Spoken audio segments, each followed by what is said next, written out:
Good morning, everybody. Good Monday morning. Thank you for being with us this morning. For our first panel, we're going to talk about life science and data, how those cross and intersect both in the lab and outside of the lab. My name is Neil Lamb. I lead the education programs at a nonprofit genomics institute called Hudson Alpha in Huntsville, Alabama. Some of you were at the previous session that we did in the auditorium. You're in for a real treat because you're going to get to meet people that are here in the community that are at the intersection of life science and data. If I don't use the microphone, can you hear me? Yeah. I'm going to ask you guys to still use the microphone. But okay, so here's what we're going to do. So we're going to start by asking each of our panelists to introduce themselves, briefly tell you a little bit about what they do, and then I've asked each of them to tell you if they could choose one superpower, what would that superpower be? And in the interest of fairness, because I did spring this on our superpower piece on our guest just a minute ago, I would tell you that if I could choose a superpower, it would be to stop time for everyone except me. So that I could keep doing stuff. Actually, maybe I should say that backwards. I would like to be able to stop time so that I can get all my stuff done, but I don't want everybody else to have no time, because then it wouldn't matter. I need to catch up on my to-do list. So that would be my superpower. So, Kavita, we're going to start with you. All right. Can everybody hear me? Happy Monday. Glad to be here. So I'm Kavita Bhatt. I'm the Executive Director of Lab Operations at Myriad Neuroscience. I've been in Mason, I would say, roughly about 6 months tomorrow. And it's been an exciting journey just being a part of Myriad Neuroscience and being here and participating in this event. It's very exciting to be here. Superpower, should I go ahead and answer that question? Yeah, I basically oversee lab operations. So that's overseeing day-to-day operations, to make sure that the samples that are going through the lab go through very efficiently, turnaround times, meeting the needs of the business with regards to lab. So that's basically what I do. I have a great team that makes me successful, and I have a few of the team members here as well. That's in a nutshell what I do. Superpower-wise, I would say communication is one of the superpowers. You need to understand who your audience is and be able to communicate very efficiently. So that's one of the things that I would say is a superpower. The ability to communicate with anybody. Yes. Over any topic. Exactly. Excellent. Thank you. Hi, I'm Andrew Marshak. I'm also at Myriad Neuroscience. I'm the director of product there. Can you not hear me? Can you hear me now? Do you want me to start over? Nope. All right. So I'm director of product at Myriad Neuroscience, also where Kavita works.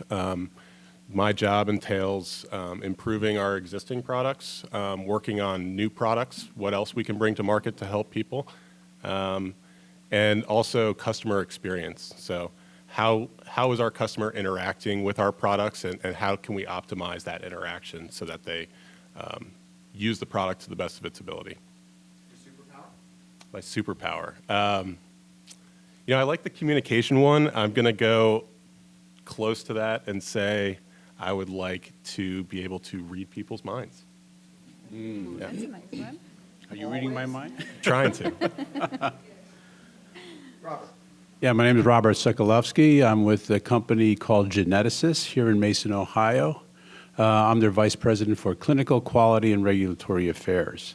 Briefly stated, my job is to keep the CEO out of prison That's a good one. and the doors of the company open, okay? And we can talk about that more later on. You can stop me and see why that's exactly what my function is. The superpower, I'm going to go on the side of Dr. Lamb. I want us to spend my life and live it every 5 years, 1 year every 5 years, so that 100 years from now, I can be here seeing what you guys have done. So you would like the so for our audience, they grew up with Harry Potter. the sorcerer's stone, the ability to live forever.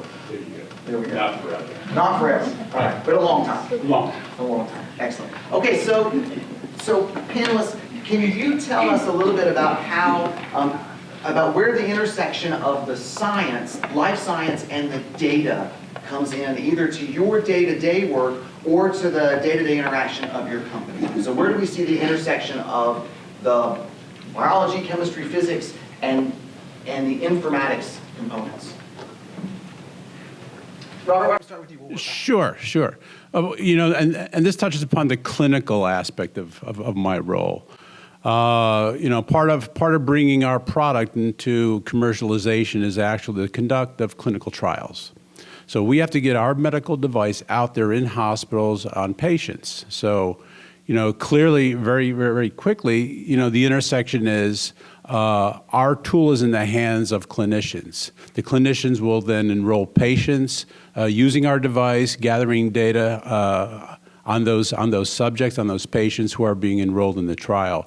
And if I have a chance to talk a little bit about that, the data that we collect is numerous. We're going to get the device using our equipment on the data, but more important than that actually is the demographics and the clinical information about the patients themselves. We get height, sex, weight, blood pressure perhaps, or maybe an EKG result, maybe a blood test. And so that's the whole collection of data that we have to gather to actually characterize the patients who are using our device. And it's actually the analysis of that data where the truth or the untruth lies. Yeah, I would say we're very similar, right? So we have a product that basically tries to predict what's the best medication for a patient with a given disease. And we started by using genetics to predict the right medication for a patient. And I think we quickly realized, in the field quickly realized, that genetics is one piece of the equation, that there's things in your lifestyle and how you live your day-to-day life that impacts how your genetics are expressed.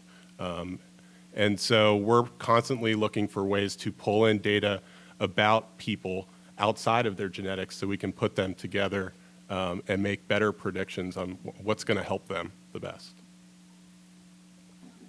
So in line with what other panelists have mentioned, when we talk about lab, we always talk about the bench work and saying, okay, processing one sample and getting some information, the DNA out, and reading that data. But at the end of the day, it all needs to tie in. So the lab work then ends into collecting data, and how that data is used to come to a meaningful outcome is where the importance rises to.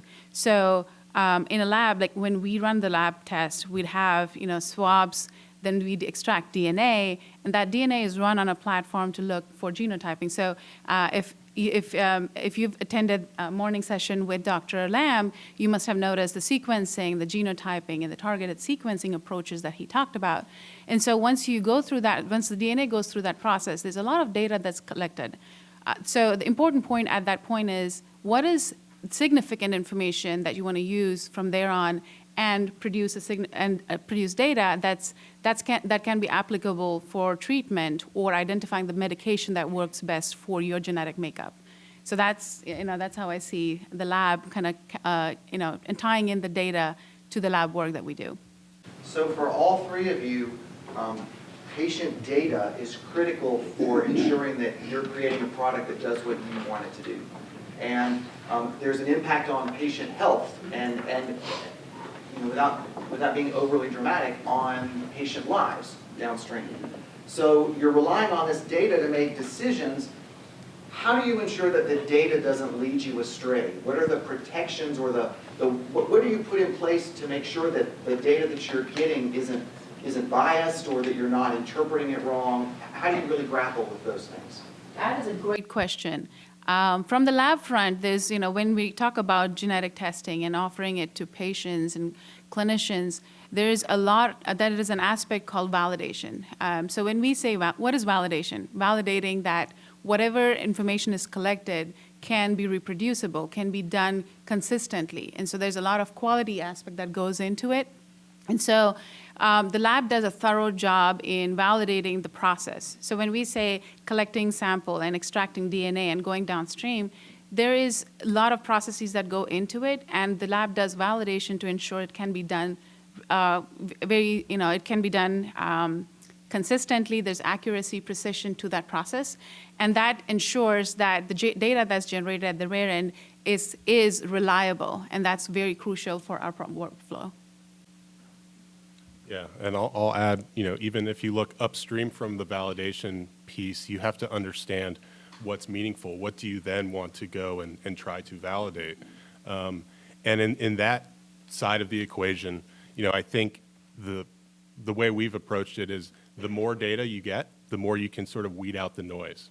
And so, we tried to get as much data as possible, and that data might not be the perfect data. There might be false positives and false negatives in that data, but if you get a ton of it, you can then start to weed out the noise.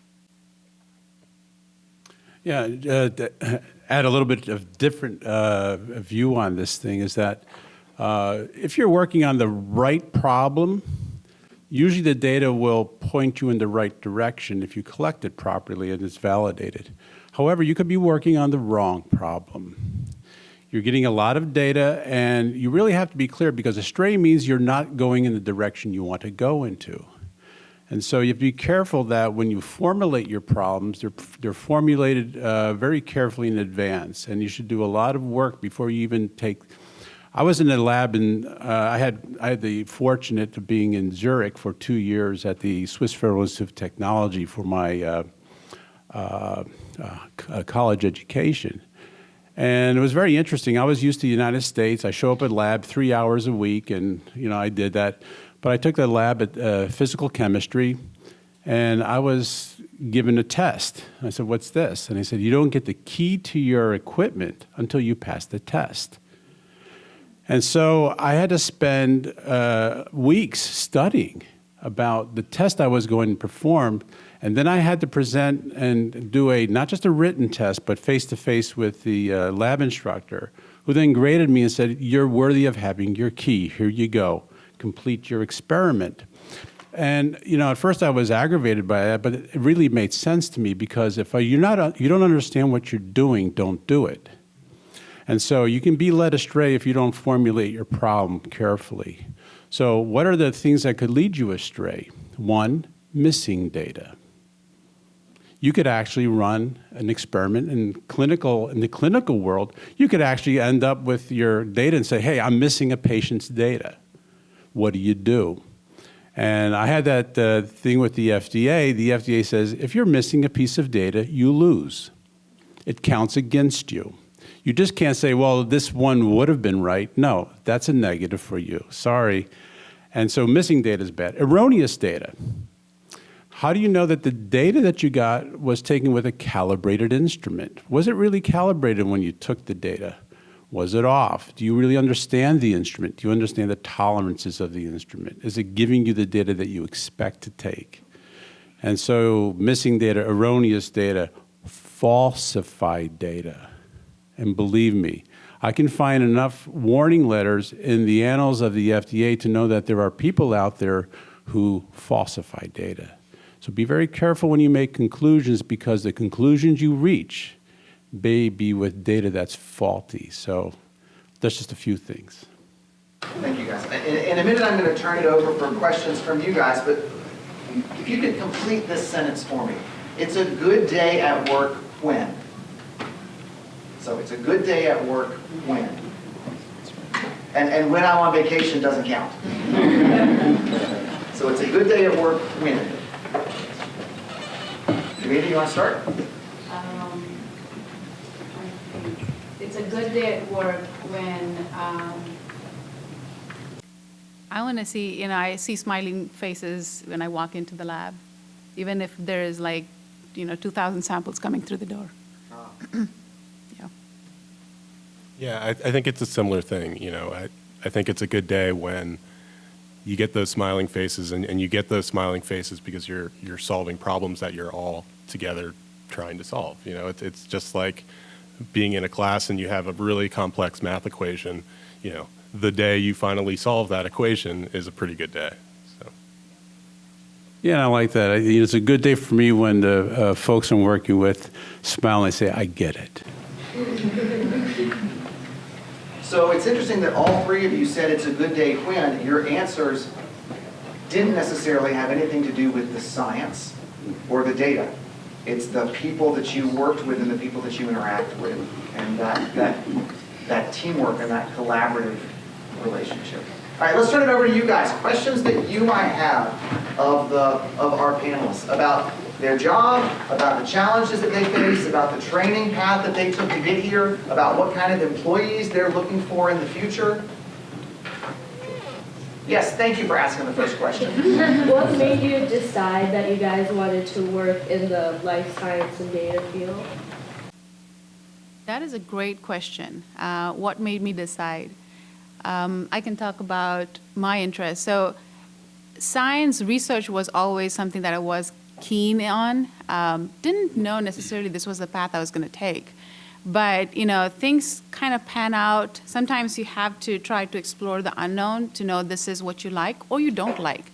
And that's why I always, emphasize on internships and trying to try something outside of your comfort level, because that's when you know that you really can or cannot, or you like or you don't like it.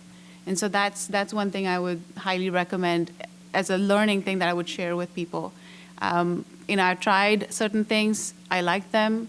Certain things I was like, probably I don't want to, go forward with this, but that's how I am today where I am.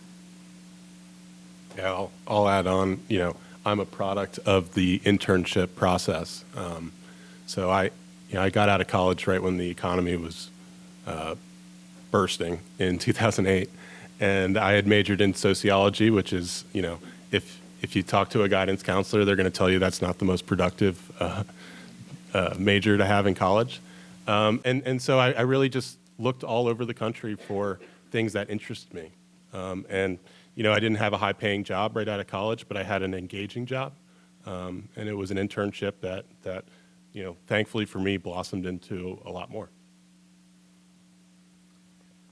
Great question. I'll be very honest with you. I hated the life sciences. When I was in high school, I chose the AP physics and chemistry route. I avoided biology like the plague. I didn't want to sit there memorizing all these strange Latin terms for things that look like weeds. So I said, and so that's what I wanted to do. And then when it came down to senior year, and I said, what am I going to do with my life? I told my parents, I said, I wanted to study linguistics at Princeton. Really, that's all I wanted to do. I want to study linguistics. I picked up an old Hawaiian English dictionary that my father had, and I said, this is kind of neat. Coding is like a game, these languages. I took Latin. I tried to take Russian, but it wasn't offered in my high school. So they said, forget it. You're not going to study linguistics. You'll be a pauper the rest of your life. You'll be an engineer. And I really didn't know what an engineer did. I didn't. My dad fixed TVs in the basement, but never allowed me to fool around with them. And so I went to college searching for a mission. I was there at a place called Rensselaer Polytechnic Institute, RPI, and did engineering. And my passion was in languages. And so it tore me, except when I went to Zurich for 2 years, I had a chance to become fluent in German.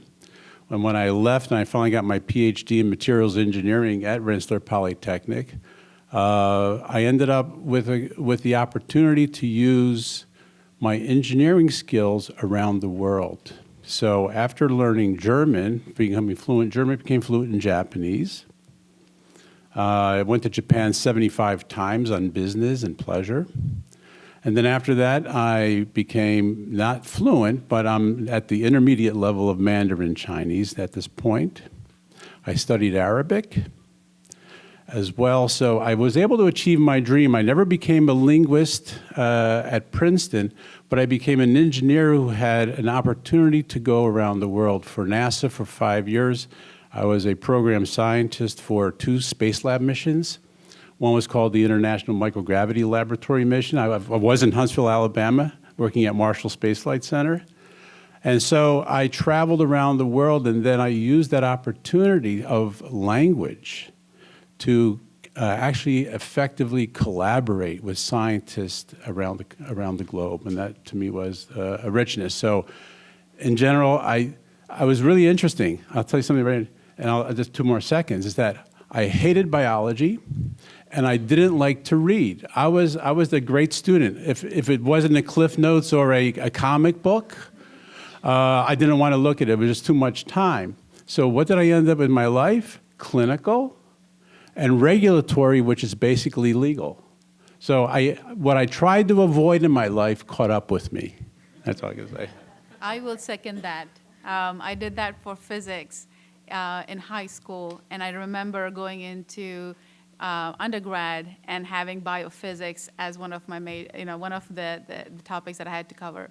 And so that's when I was like, well, you cannot avoid anything. It really comes back to you. It does. And I think that's an important point. I'm really glad you asked that question, because you just heard that all 3 of these individuals are firmly in a clinical life science arena. Kavita, you were a life science major, Yeah. but a sociology major, and then an engineer and linguist, all those put together. So you can find yourself in a field not simply going the traditional route.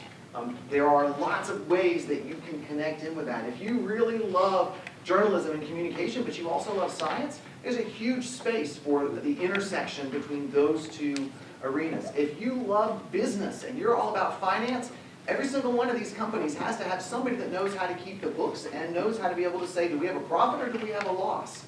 So the concept that all life science is just people in white lab coats mixing colorless liquids is completely false. You can involve yourself in these arenas through lots of different doorways and lots of different lenses. All right, next question.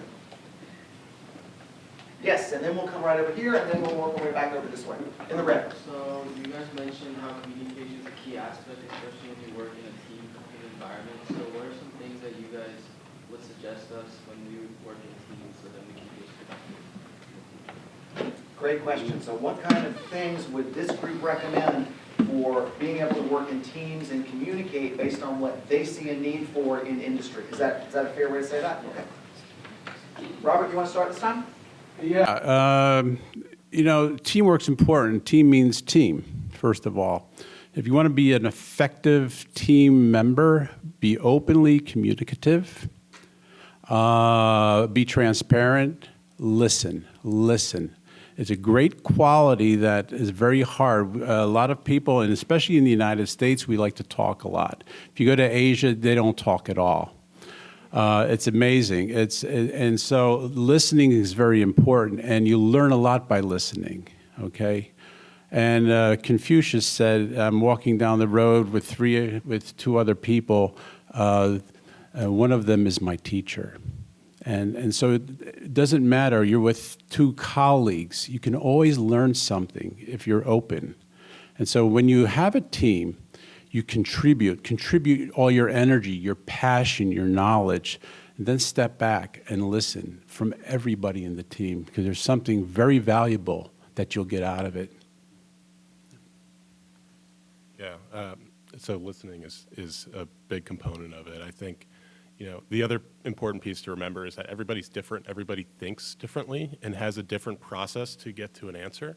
And it's very easy to fall into that trap where you're expecting someone to use that same pathway to get to the conclusion that you did. And just having the open mind to understand that maybe they're using a different path to get to that conclusion, and it's not the wrong path. It's just a different path is important. So I'd have the same suggestions on listening, because it's absolutely critical to listen and understand what others are bringing to the table and see how that could be incorporated into a successful delivery of any project that you're working on as a team. Everybody in a team brings in their own strengths, and I think that's where we need to acknowledge that everybody here has a role to play, and everybody needs to bring in their best to make it a success. So as a team, listening is very important, communication and clarity, and understanding that everybody has their strengths that they're bringing in to make it a success as a team. And I would add to that, I think one of the things that's really critical, and panelists agree or disagree with me on this, but that is hard, is not being so focused on you taking the credit. So I think it's Henry Ford, I might be wrong, that said, you can accomplish anything if you don't care who gets the credit. And so if you are willing to ensure that the project moves forward and that the ideas happen without feeling like you have to be at the front of the line and the person who takes all the credit for it and this other person is my competitor and they can't take the credit for it, that is not going to get you anywhere in teamwork. You've got to actually you've got to take an attitude of humility and take yourself off of it's got to be all about me. And incredible things happen if you are lucky enough to be in a team where you don't have everyone trying to be the alpha dog. Great question. In the blue. Yeah, so I know you talked about like the FDA and like sort of throwing out data, and then I know like Genesis just recently got approved. So do you feel like it's an uphill battle being at the forefront of sort of technology with like regulation and government? Great question. This clearance that we got at Genesis actually is really remarkable, and not that because I had something to do with it. And I'll tell you the reason why. I've been doing this thing I actually cleared the very first magnetocardiograph in 2003. It was kind of precursor to this, and there have been about 5 other ones since then. But the FDA has a very tight and strict guidelines for new technologies. And the pathway to getting your device on the market, in the United States, it's different from the rest of the world. You say, this is a device. I've got this device, and this device is basically substantially equivalent to this device. So, and I'll give you some data to prove it. The interesting thing about the geneticist thing, which everyone was sweating out, is that the technology used to make our measurements, this is the core technology to use, was not in the FDA's list of cleared technologies. And we feared a very long and arduous route to get this thing cleared. And I knew the lead reviewer at FDA. I had worked with him for a long time. And I asked him that personal question. I said, how did you guys deal with the question of technology? And he was very clear. He said, when it came down to that, we believe that the new technology, being able to operate at room temperature, gave a significant clinical advantage over the old technology, which required submersion in liquid helium. And he said, we wanted to make sure that we got this out for clinical use as fast as possible. And so, that was really something that was, so the FDA actually becomes your partner. And something that, I'll give you the secret to the FDA, just 2 seconds. It's important to know. The FDA work for us. We are taxpayers, okay? And by the way, it's a very interesting point, because when you get nervous, if you're nervous dealing with the agency, remember they work for you, and then you're not nervous any longer. So you get over that hill. And the second thing is, what are their metrics? How are they evaluated? They're evaluated not by the number of rejections, but by the number of technologies they actually approve. So they're in it working for you, and they're in it to approve technologies. Make their job easy. Give them good data, give them solid, walk them through the process, and the process is pretty straightforward. Excellent. Questions from, not to exclude this side of the ring, guys, but questions from this side. Anybody? Or this side, we can come back to that. So what are you looking for in like future employees when it comes to like the life sciences in your companies? Future employees. Again, a great question. What am I looking for? Somebody who is passionate about what we do and wants to contribute and be a team player. That's what we're looking for. So there's a set of skills that probably gets them to the door. And what kind of things would that involve? Is that they've come through with the life science major, they've had research experience? What sort of things give you bonus points? So we, depending on the positions that are open in the lab, some can be, fresh out of college. So we do require like a life science biology background. Experience in research or clinical lab experiences are always a plus. And so those are the plus points that you would say. At the end of the day, having some internship and experiences working in that could also help, because that kind of gives them the idea that you've had an exposure to the labs, and so that even if you're a freshman out of school, that's a plus point to have. So that kind of gives you a foot into the door. Yeah, I mean, my area of the company is very strategic, and you're building roadmaps and understanding basic science, understanding various aspects of the business and the finance piece. All of those play into it. And so the most important thing for me is that sort of breadth of knowledge. And I would say it's a role that is easy to build in the job. There's plenty of people that I've had on my team that it was their first job right out of college. And it worked out great, because as long as you're engaged and you're constantly learning the various aspects of the business, you pick it up quickly.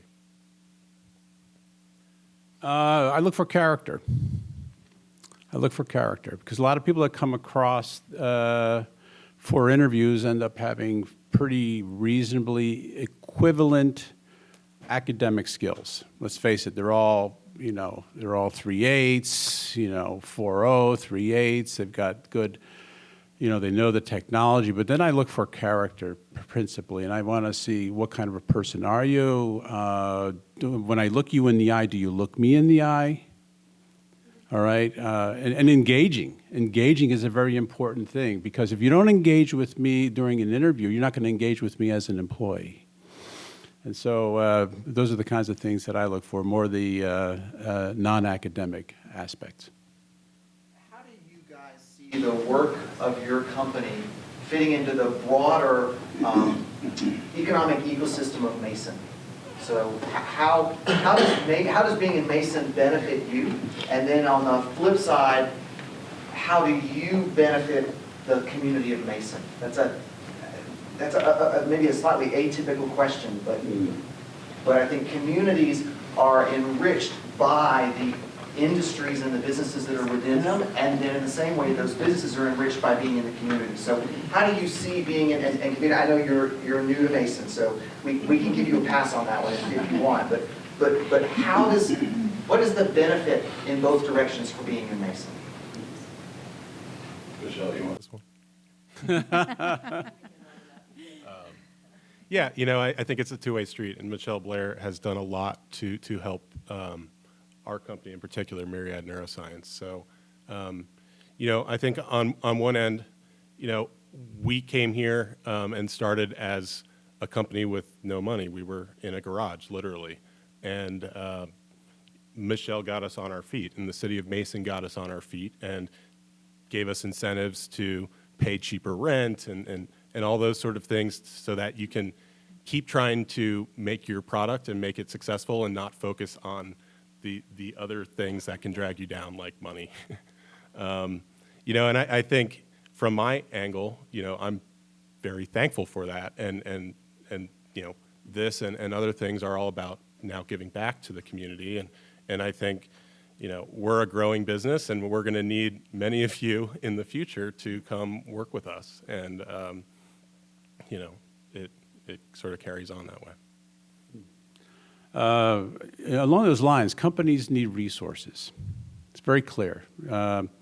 we just can't do this by ourselves. I did this technology 15, 16 years ago in Schenectady, New York. Schenectady, New York is really, I hate to use the term because I was there for a long time. It was a ghetto. And I'll just be very, it's a terrible place. It's economically down. The New York State tax structure is onerous. But we had a great resource in our backyard. We had a college called Union College, a liberal arts college, which had a master's of public health. So for our clinical work, we had a lot of powerful things coming over from there. It was right across the river, the Hudson River, from Rensselaer Polytechnic Institute. We had Albany State. So we had a huge opportunity to work with scientists, professors in key fields, working on informatics, et cetera. So that was great to be there. When I look at Mason, can I get something equivalent? You're right down the road from the university, and so talent, intellectual talent's very important. Money's extremely important for small companies, and what I've seen in Mason is that it really tries to nurture these companies, to give them the right environment, to feed them opportunities to network and to interact. Because at the end of the day, you've got to get work done, and you get work done when you have smart people, and smart people earning wages because there's a good financial infrastructure. As far as giving back, we give back by being part of the community. Let's face it, because we're just people living in an area that we think is good. We want it to flourish and thrive, and so it's that mano a mano, give and take, back and forth. I'll just add a few things. As Neil mentioned, I've been here about 6 months in Mason, but I will say that this city is very welcoming. I've interacted with Michelle, and overall, the impression that I've had is enormous. The company that I am with, AssureX, which was AssureX before, has been very, very highly supported by the city of Mason, and that's why we are where we are today. And giving back is why we are participating in this, so that we can, share our experiences with you all here and see how we can encourage you to be the next person kind of joining the team, getting, or entrepreneurs. Entrepreneurship is another thing that we want to encourage, because that's another thing that City of Mason highly supports. I would put it. So panelists, I want to ask you a question that may be a little challenging. And let me kind of set the stage that you are staring at some of the most bright students in the state who are academic go-getters. Some of you are like, who are you talking about? Yes, I'm talking about, I've studied your school. I know your school. I know the drive that this school has. I know the opportunities that you have in this school. And that means the pressure to succeed starts early and can become incredibly challenging, because you feel like you've always got to keep up with that next incredible person who is the captain of Team X and is the star on the theater and has a 6.0 and already has 15 college acceptances.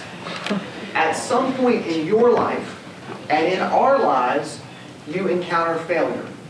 And what do you do when you encounter failure? How do you move forward past failure? Because you may not have encountered failure, but you will, and if you've never prepared yourself for what failure is, it can shut you down. So how do you move past failure? I'll share one experience that I would say initially I thought was a setback for me.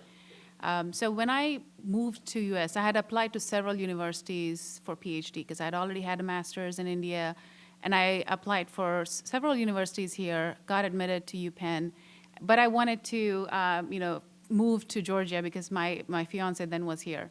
So I was admitted to the master's program in Georgia State, saying that I would be transferred to PhD once I started the program there. But things changed and rules changed, and so they said, well, now you need to complete your master's and then go pursue a PhD. At that moment, I was like, well, I could have just finished up my PhD somewhere else and still, accomplish what I wanted to do. So that was kind of a setback for me.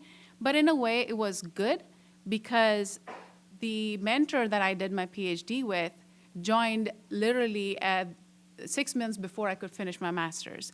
And she was focusing on immunology, which was the direction I wanted to go for my graduate studies. And so it kind of worked out very well.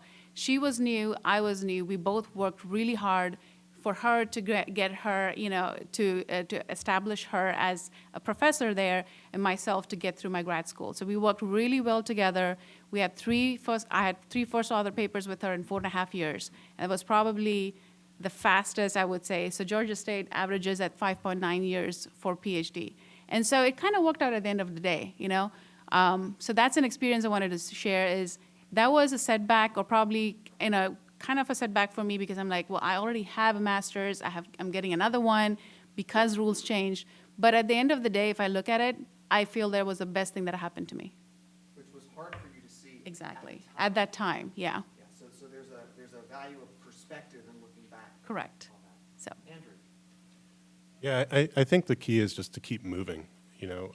Like you said, everybody's going to fail. We're all going to fail. I fail every day, right?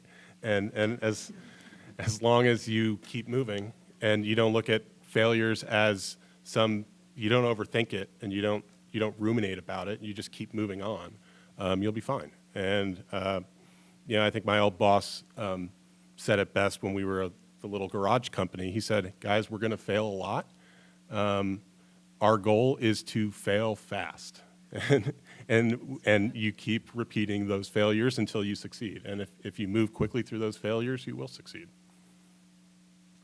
Yeah, it's a great question, and it's one that we could talk about all day long, I'm sure. And there's several failures you got to be thinking of too. First of all, you fail because why? Because you haven't reached the goal. Haven't hit the 100%. Is really 100% realistic? I always say make unrealistic. I didn't say it. It was a Toyota philosophy. Set unrealistic goals, strive for them as hard as you can, but we know they're unrealistic. Just so that you keep motivating yourself so that you don't slow down and keep your thought processes going.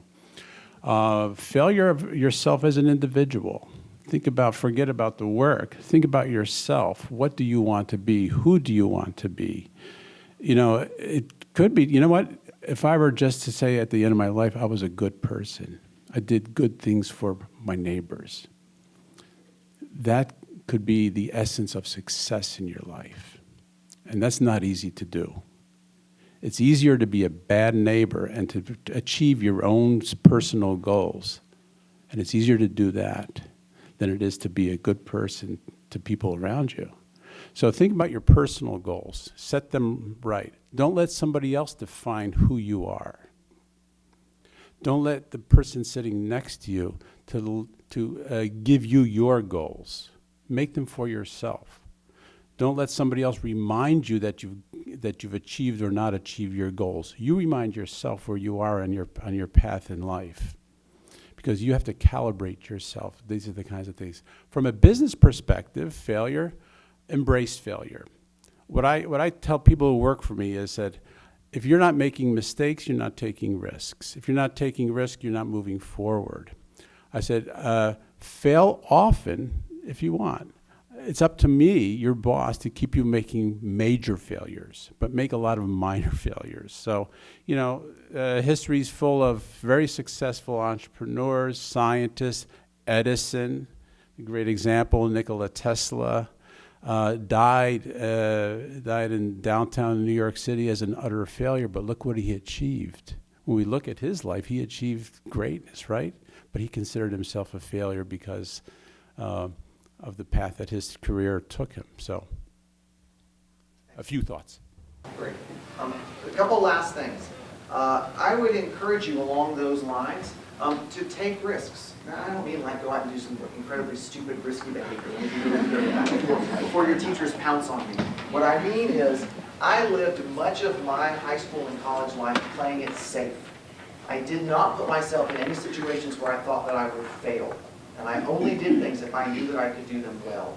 And while that meant I did those things well, I shut myself out from a whole lot of other experiences because I was afraid that I wouldn't do it perfectly. I would encourage you not to step down that same path. There are lots of things that you will wish you had done that you won't do if you follow my example. Last thing, because I know the bell's about to ring, I would encourage you to take a look at the website right up here, whymason.com/collab. There's a lot of content about the people that are here, they're up here up front, about this entire initiative with Myriad and the City of Mason and Innovation Week. There's a lot of other content. There's some stuff about me on there as well. You can skip past that if you want. But anyway, you guys have such an exciting future ahead of you. You are going to step into careers that we can't even imagine, and they are yours for the taking. Look for out-of-the-box ways to get to the places that you want to go. The concept of a linear path no longer exists. There are amazing opportunities in front of you, and I can speak for the rest of the panel. We wish you guys the best of success as you move into this next stage. And I think the bell did I just hear that? The bell rang? All right, so